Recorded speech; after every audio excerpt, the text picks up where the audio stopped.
Alright, hear me out, okay? Just hear me out. We got monkeys. You with me? Monkeys. Versus penguins. But, here's the twist. The penguins are actually the Vikings.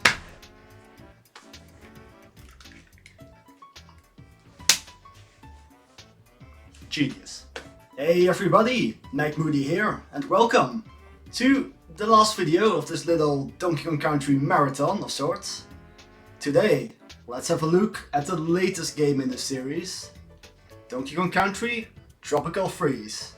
Let's dive in. Yeah, after the release of Donkey Kong Country Returns, the guys at Retro Studios wanted to create another game, because they felt like they had so many ideas left that did not make it in Returns, like underwater levels and yeah, ice levels. And this game will be developed for the Wii U. The updated hardware allowed the team to create much better looking visuals and allow levels to have more dynamic camera angles and such. The game was announced at E3 2013 and I was hyped. This looked like an amazing sequel, and it just looked so freaking beautiful as well. The game was released in February 2014 on the Wii U, and my expectations were pretty high, I have to say. Even so, when I actually played this game, I was still completely blown away by the amazing visuals and super creative level design, and yeah, the music as well. But sadly, because of the poor sales of the Wii U, this game didn't really end up selling all that well. But later on, in 2018, the game was re-released for the Switch. And I'm honestly quite happy that this happened. This game really deserved a second chance, you know? The Switch version includes a beginner-friendly mode with some quality of life improvements, like extra hearts and the ability to use items in the middle of a level. And you can play the entire game as Funky Kong. More on that later. Kenji Yamamoto is back for the music in this game, and they managed to get David Wise back for the soundtrack. The man has been composing music ever since for mainly Rare titles, but I really think he is one of the best in the entire industry. He has so much experience under his belt right now, and I want to say that this soundtrack is his finest work. I love the music in this game so much. Honestly, it's in my top 5 video game soundtracks of all time. I mean, I love almost every single piece in this entire game. I can honestly talk about the soundtrack for the entire length of this video, but I won't. I will spare you the details. I'll stop right now. So let's have a look at the story instead. Donkey Kong is celebrating his birthday with Diddy Kong. Who invited this prick? It doesn't matter. Because look, Dixie Kong is back. All is well on the island, when all of a sudden, Vikings attack. Hate it when that happens. I mean, in England this kind of happens every other Sunday, but it must have been quite a shock for DK and his friends. Nah, these guys are called the Snowmats, and I really like them actually as far as villains go. Yeah, these guys are a lot better than those Tiki masks from DKC Returns. I mean, these guys have so much personality and stuff, but the Kremlings are absent once again, so that might be a turnoff for some of you. The Snowmats freeze over the entire island and send the band packing in one big swoop. I just want to say, look at the animation quality in this opening cutscene. This looks like a high-budget Disney movie. Yeah, sure, the actual gameplay doesn't look like this, but still, you can't deny that this cutscene looks absolutely gorgeous. So DK just burst out of this stranded old plane, ready for a new adventure, where the gang basically has to hop from island to island to return back home.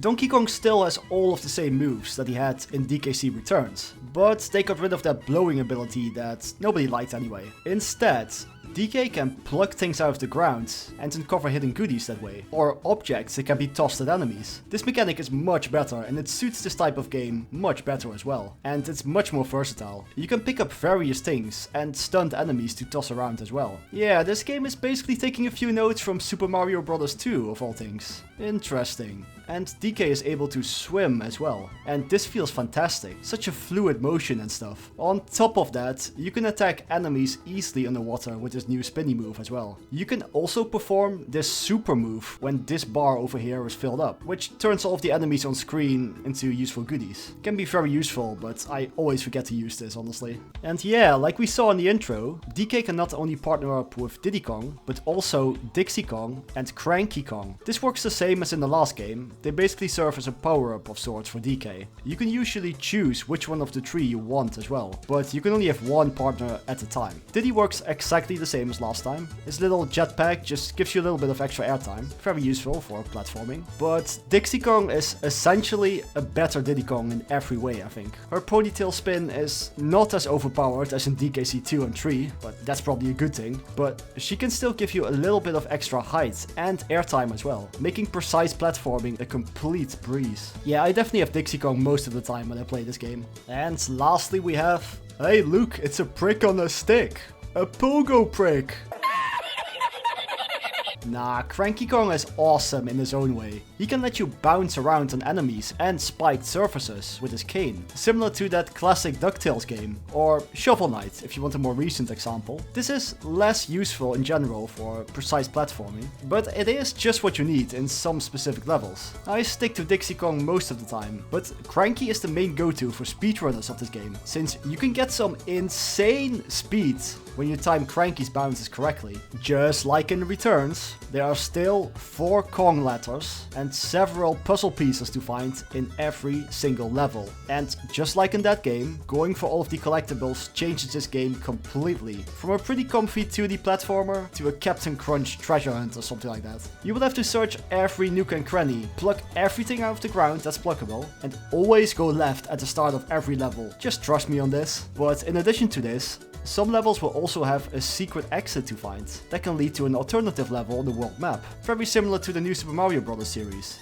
But if I can critique this game on one thing, it's that they didn't really improve on a lot of issues I had with DKC Returns. For instance, the bonus stages are almost identical. Just the same kind of repeating challenge and layout where you try to collect all the bananas and other stuff within the time limits to score a puzzle piece. These are just so boring and I'm just confused why they went with the same thing again. I mean, there's this piece of concept art in the gallery that says Snowball Fight Bonus Room. That just sounds amazing. Why didn't they make this idea a reality? Is it time constraints or something? I just really want to know. And Rambi is back as well. He works pretty much the same and he's just a blast to control whenever you get him. But Rambi is once again the only animal buddy in the game. It would have been awesome to have some more animal buddies, right? Or some brand new ones for that matter. And we have underwater levels now, so at least give us Engard back. Come on. I mean, I'll take Perry the freaking parallel bird at this point. Just anything, please. Well, yeah. Personally, I don't think this is a very difficult game, to be honest. Definitely a step downward from DKC Returns, I would say. But still, this game can have its moments. And if you are having a hard time with a level in particular, and you have some banana coins to spend,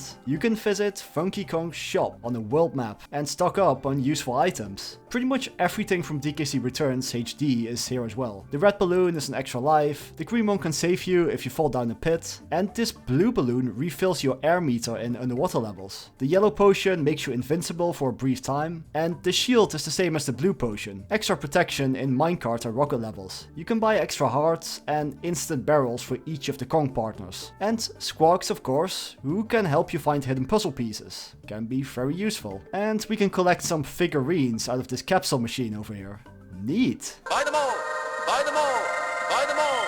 And then there is the level design. Oh man, this game's level design. The developers really focused on the things that worked in DKC Returns and improved on them massively while cranking it up to freaking 11. DKC Returns had instances where you really interact with the environment, which would change as you move through the level. In this game, almost every single level is filled to the brim with stuff like that. The minecart and rocket levels are back as well, and these are also cranked up to 11. They are so freaking good, honestly. But there are only 63 levels, spread over 6 worlds this time though, compared to the 80 levels in DKC Returns HD. But I can assure you that these levels are quality over quantity. I mean, I love almost every single one of these levels. So let's talk about some of them. So this first level really teaches you most of the basic mechanics of this game. Platforming, plucking things, tossing enemies. There's some swimming as well, some barrel blasting. And it starts showing off a little bit with these dynamic camera angles and such, like in this section over here. And it shows off some environments that really react to your movements. A pretty great first level, I have to say. I also really love these grasshoppers over here. They're like, yo, come at me, bro. Come at me, bro. And the second level is pretty much the introduction to Dixie Kong, and it introduces the wall clinging mechanics as well. Just watch out for this giant propeller at the very end. And this is also the first instance where we can find the secret exit, which leads you to a completely new level. A lot of the time you will actually need a specific Kong to reach a secret exit, which is a little bit lame sometimes, but hey, it's not too bad. And as you guessed it, the third level introduces us to Cranky Kong. Lots of spikes everywhere where Cranky Kong can jump on with his cane. But if you find the secret exit in this level, you unlock this game's first silhouette level. And these are just as beautiful as in the last game. I mean, look at all of this. And hey, it's Samus's ship in the background. See you in Metroid Prime 4. I just can't wait for that game. Anyway, this level is amazing. And oh my god, the music here, it's just so good. David Wise, please text me back. And we also got our first minecart level here as well. Nothing too crazy in this one, but it's a pretty fun level and it just looks fantastic as well. And then we got this game's first boss fight. And this music has no business being the music for the first boss in the game. It's way too epic for that. The boss itself is simple, just jump on his back whenever you can, but it's really fun in its execution. And oh come on man, you can't say that stuff anymore. You're going to get this video in trouble. The second world is mainly based on the Alps, I think. And yeah, the scenery is freaking amazing. This first level with all the windmills and everything just looks so gorgeous, and it's really fun to play in.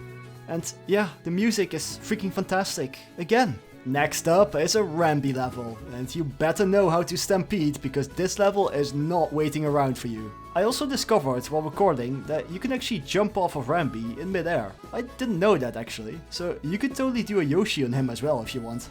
And then there's this level with all of these big horns that just blow up these beautiful falling leaves that you have to use to platform on. Man, the vibe in this level is so cool. And Sawmill Trill is just the reason why I love the minecart levels in this game so much. Like, this level is so good. I really love it when all hell breaks loose and the level is literally being formed in front of you out of all of these flying wood pieces. And there's this level named Wingding, which is a really cool level as well. It pretty much fully consists of these zip lines, which is just a really fun gameplay mechanic. And all of these bells that you can hit along the way. It's just nice. And there's a secret rocket level in this game as well. That takes place in some Swiss cheese cartel that's run by these rats or something like that. This level is really great as well. You definitely want to find all of the hidden exits in this game, because you don't want to miss out on levels like this. And just look at all this Swiss cheese, man. I just really want to eat some Swiss cheese right now. Cheese. And then there's the boss of this world, which is this big ass owl. I love his design so much. But smashing a banana with your hammer is not cool, man. So we need to toss your offsprings in your face now. World 3 is the Savannah world of this game, and it starts out so strong. Many people say that Grassland Groove is the best level in the game, and I don't blame them at all. It looks like something straight from The Lion King or something, and the music as well. Again, it's so good. I love that the trees are bouncing to the music as well, and that you have to climb over all of these amazing wooden structures. Yeah, this level is surely one of the best in the entire game. And then the second level has all of this rolling, spiky fruit all over the place. Definitely one of those Cranky Kong levels, I think. And then there is this level, where you just go inside of a freaking tornado, with spinning platforms, lightning strikes, and all kinds of nonsense flying around everywhere. And oh my god, watch out, that's a cow!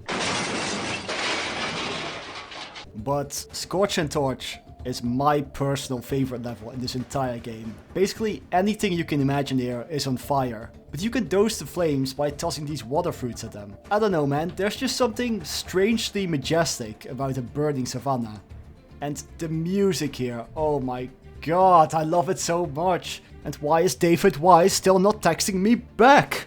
And then there's also this rocket level, with all of these huge prehistoric fish just swooping in. Just remember, the blue ones jump low, the purple ones jump high, and you should be fine. A really cool level though. But I do have one bone to pick with the music here. So before you jump into the rocket, they play this beautiful remix of Sticker Bush Symphony. It's really good, honestly. But you only hear it for like a few seconds before you jump into the rocket. And this is the only point in the entire game where they play it, which is such a shame. But later, there's this secret level that takes place in this bramble maze that unfolds before you. Also a really cool level. But this level shares music that's already used in 2 other levels in this world. Why couldn't they just play the Sticker Bush Symphony remix in that level? It's just perfect for it. Such a missed opportunity. And then, the boss of this world is against these 3 baboons. A really fun fight as well, to be honest. because the rules of the boss keep changing depending on how many of them are left. And I guess they're ninjas as well, so that's always cool. The next world has a strong focus on underwater levels, and underwater exploration feels absolutely great in this game. Definitely a bit more slow paced than the rest of the game, but it's a nice break from all the action. And some of these levels just look amazing as well. And say it with me, the music here is amazing. And look who's back from the last game. I don't know what DK did to piss this squid off so much, but this squid is gonna try to get you throughout the entire level. It's terrifying. But it's not just underwater levels here. We got a minecart level as well. Always love these. I think for this level, the team really wanted to show off what they can do with the camera in this game. It's just really cool to jump from one track to the other, to avoid obstacles and such. But the boss fight in this world is one of the few levels in this game that I don't really care for that much. It's a fight against Flounder from The Little Mermaid after his acting career ended.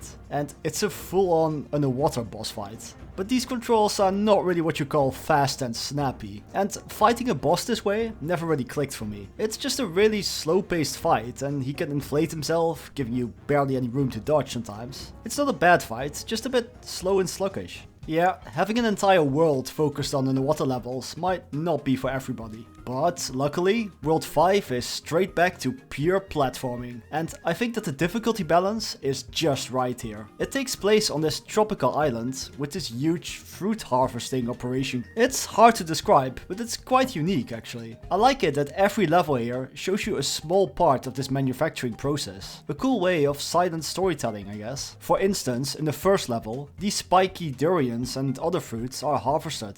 Just stay away from those snatchy claws. And in this level, all of the fruit gets chopped up to bits, and the juices get collected in this level. And in the level afterwards, you see that they make these big bouncy jelly cubes out of the juices. Love a bit of jelly. After that, you can see that those cubes get frozen, just to make ice popsicles. That's so cute. One of the secret levels takes place inside of a huge beehive. I love how this looks. Reminds me a lot of DKC2. But yeah, this is probably how they extract the added sugar for the icicle pops. Well, I said pure platforming earlier, but we got one rocket level here, and of course it's great. Again, they're really showing off what they can do with the camera here. But I love it that this penguin shows up in a freaking mech killing machine. He will just go completely apeshit to get you.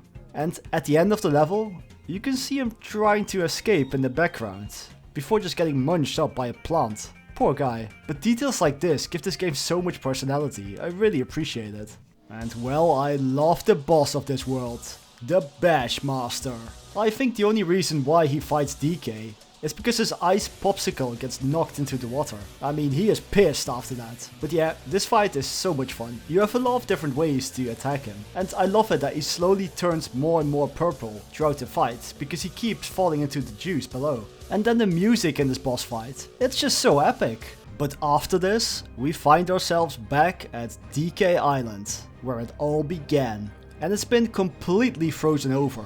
Every level here corresponds to one of the worlds in the previous game. Basically one big throwback to DKC Returns. Again, really cool, I really love this. You can see a lot of familiar set pieces here from that game, except it's all frozen over and such. And these levels definitely do have that dramatic, get ready for the final battle feel to them. They strike a good atmospheric balance between eerie and action-packed moments. I like it that in a runes level, you can see that the runes from the previous game are slowly crumbling down as you make your way through it. And then the cave level is a rocket level, as tradition would have it. And it's a pretty difficult one as well actually, with the entire icicle cave collapsing onto you and everything. And look who is there, stuck in an ice cube.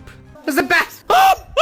I also really like the forest level here. Just like the forest world in the last game, this level has such a nice, peaceful atmosphere, with all these huge snowflakes and such, with some beautiful music as well, all while being a pretty fun platforming challenge. And the cliff level after this is a silhouette level. It takes place in this huge landslide covered by a blizzard. Again, a really dramatic theme, but I love it. And then the factory is completely frozen over as well, until you wake up the central generator, activating many electrical hazards in the level. And for the last level, we are literally storming Lord Frederick's fortress that he built at the top of DK Isle. But remember that this place was a very active volcano in the last game, but nothing that Rambi can't handle. Let's go! And this takes us to the final battle. against Lord Frederick. And this time, they nailed the final boss battle. It's a fun and challenging fight. He has this horn attack that just shoots out these massive ice dragons at you.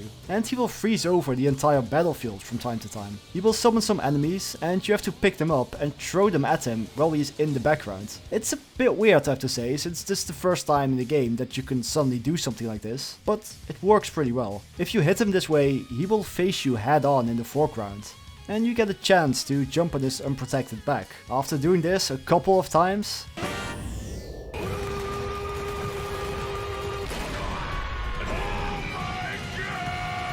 the gang sends Lord Frederick packing with the rest of the Snowmad fleet. And DK Island is fully unfrozen and restored to normal. And to end things off, we got treated to one more amazing piece of music. I just love this game, what can I say? But hold on, we're not quite done yet. Just like in DKC Returns, there are some extra levels we can unlock. If you collect every Kong letter in the world, you unlock the temple level in the world. And just like last time, these levels are a big cut above the rest in terms of difficulty. There are only 6 of them here, but I think they're even tougher than last time, to be honest. But if you beat all of these levels and collect a relic piece at the end, you unlock a secret world. But there are only 3 additional levels here. But yeah, these are probably the hardest levels in the entire game, so good luck. And your reward for beating these levels is that you can play the game in hard mode now, if you wish. A bit anticlimactic, but yeah. And if you are a nutter, you can also complete the time trial challenge in each level, which is just insanely difficult. I can't stress this enough. Like, you have to be some kind of speedrunner at this game to even attempt these. But collecting all of the puzzle pieces in each level unlocks concept art in the gallery. Some of these are pretty interesting actually. And you can collect these figurines for each character, enemy and boss in the game in this capsule machine. Sort of similar to the trophies in the Super Smash Bros. Series.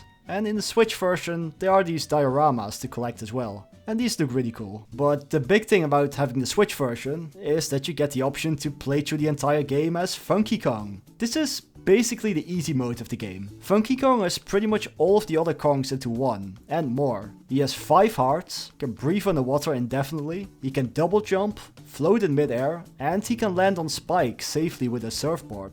But playing the game this way is actually pretty fun as well. A really different experience, but still fun. But I do recommend playing through the game normally as DK first though. I mean, if you couldn't tell by now, I absolutely love this game. And I really love the original trilogy and DKC Returns as well. But I truly think that this game is in a league of its own. With such beautiful visuals, amazing soundtrack, and super frantic and creative level design. This game is really something special, and I can recommend it to absolutely anybody. This game is my favorite 2D platformer of all time. It just really is. It's just that good.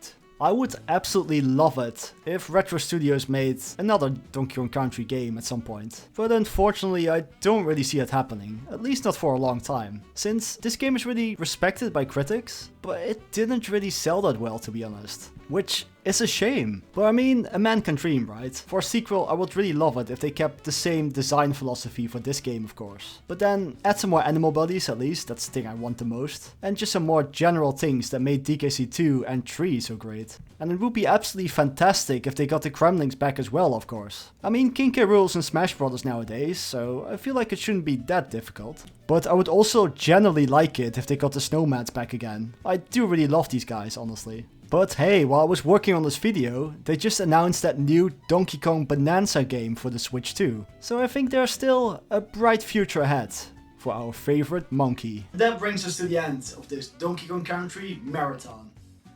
I can definitely recommend all 5 of these amazing games. But if you just want to try out the series and you're only going to play one of them, just play this one, okay? And I can guarantee you it's gonna blow you away. At some point I want to return to Donkey Kong for some cleanup, you might call it.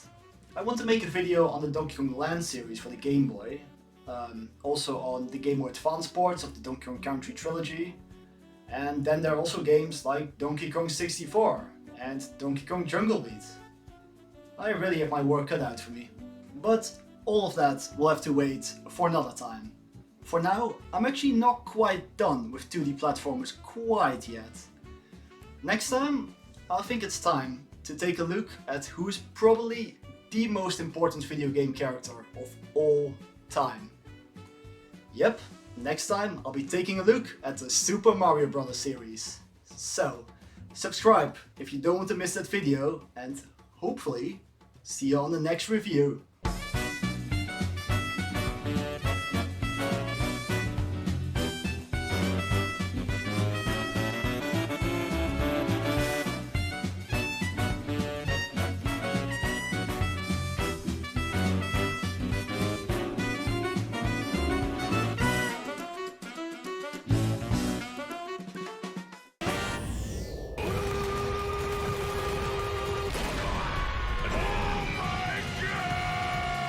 Cheese.